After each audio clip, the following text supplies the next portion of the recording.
You've seen the transcript now. Sorry?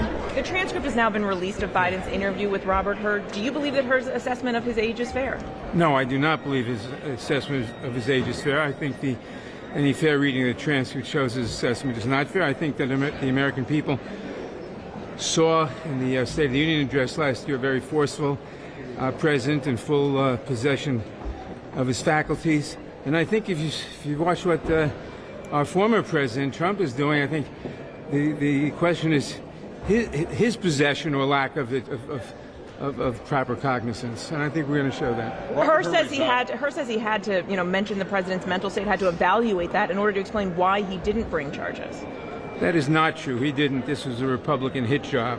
Remember, Bob Hur is the same individual who wrote for Bob Barr the false summary of the Mueller report that was released a month before the Mueller report was written. We're dealing with a Republican hitman.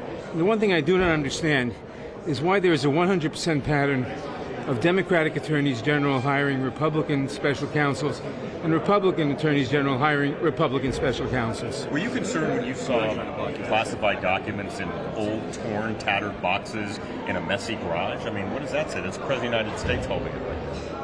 Well, it says that somebody packed up the boxes. The president certainly didn't pack up the boxes himself. And the contrast, which the special prosecutor draws between between President Biden and former President Trump, is that President Biden, as soon as he was apprised that there were confidential documents, said take them back. And President Trump, on the contrary, sought to cover it up and did everything possible to retain the documents and to lie about them. What do you make of it? Biden said there was no red line.